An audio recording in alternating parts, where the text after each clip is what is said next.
Good afternoon. We're here at Doug's Urban Garden. All right, so let me tell you a little bit about something because this is our first video, so let me introduce the whole system.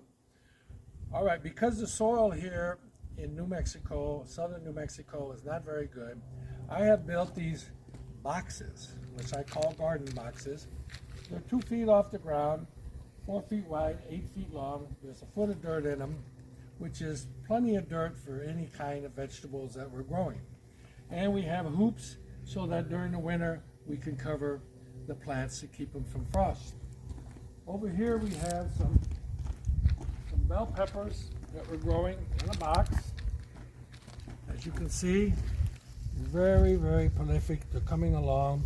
We have about 6, maybe 7, 8 weeks left before the first frost, and they'll be finished. But I want to show you something that we're very happy with, and that is some Somerset tomatoes. Here in southern New Mexico, the summers are extremely hot. Now we all know that tomatoes, if the temperature gets above 95 degrees, then tomato production is finished for the year until it cools back down to under 95 degrees ambient temperature. So we have chosen Somerset tomatoes, which can tolerate the El Paso extreme hot weather as the climate continues to change. So let me bring you over here. We planted them 4 plants in 35-gallon pots, and let's see where we're at today.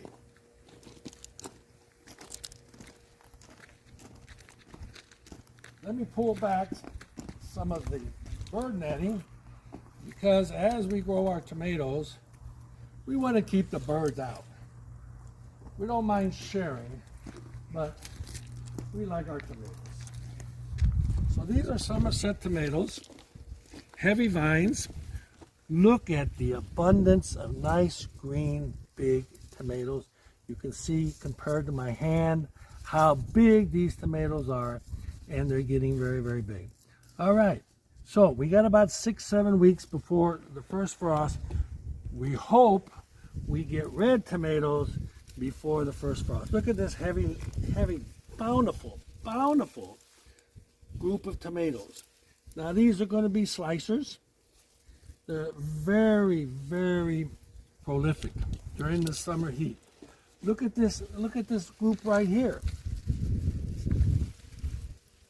Let me pull back some of the vines.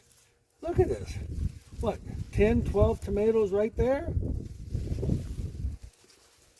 More down here. Look at these. Now, compared to my hand, well, this one's split, but that's okay. Look at this one. This one's not split.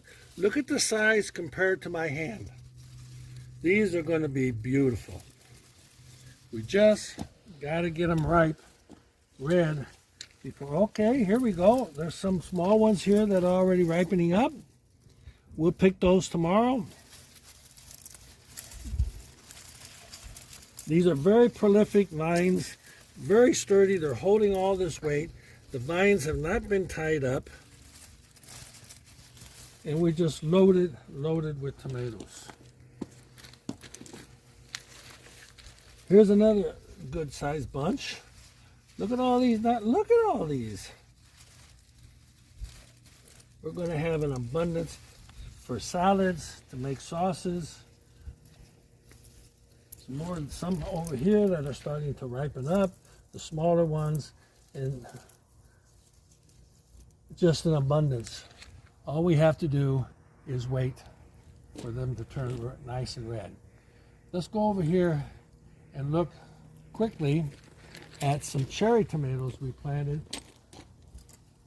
We got some tomatoes off of them. Then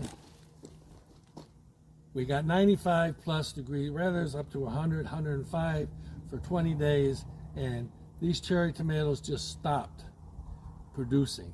Now that it's been below 95 degrees for the last, maybe three weeks, 3.5 weeks, they're starting to produce again. Let's take a quick look. Look at these. We're getting some tomatoes. These are not going to be as big. These are cherry tomatoes. Some of them are Romas. The vines are doing really, really well.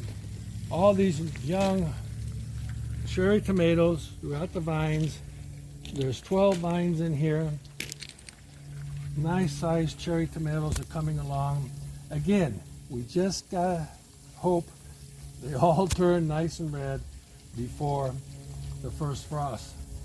We're in the middle of October right here, so we've got about 6 weeks before our first frost, the second to third week in November. As you can see, they're just loaded with cherry tomatoes. Beautiful. Some are already ripening. We'll start harvesting tomorrow. But you can see, we're just ready to go. We're going to give you one quick thing, show you some bell peppers.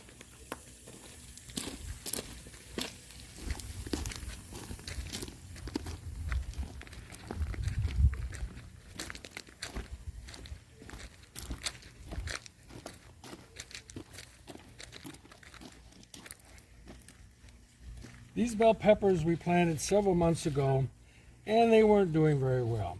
You see, these are green bell peppers. They're starting to turn red, but we can harvest them now, or we can wait. But you can see really the abundance. Now, the thing that got these bell peppers up and going was manure, cow manure. Now, I was able to get some aged, 6-year-old aged cow manure from a farmer that I know, and by working that into the soil, it really stimulated the growth of these plants. One of my problems is that because it's a container, my soil gets depleted, so I have to constantly add nutriments. One of the things that I add is all my vegetable scraps from the kitchen and all my yard waste. Please, please compost either in a compost pile or trench compost like I do here in the garden, in the urban garden. All your vegetable waste from your kitchen and your yard waste, put back in the soil what your plants took out. And use manure. You can use chemical fertilizer, whatever way you want to go, organic or non-organic or a mixture of both. But plants need nitrogen, and so put a nice source of nitrogen back in. Compost makes your soil soft, aerated, and good drainage. Well, that's it from today. From Doug's Urban Garden. We hope you learned something. We'll be coming back because tomorrow we're going to do a video on how to plant garlic. And then the second week to third week in February, we're going to give you a video on how to plant potatoes in pots, 15-gallon pots, which makes potato harvesting, growing so much easier. You all have a wonderful day. That's here from Santa Teresa, New Mexico, southern New Mexico. Have a great day and great gardening.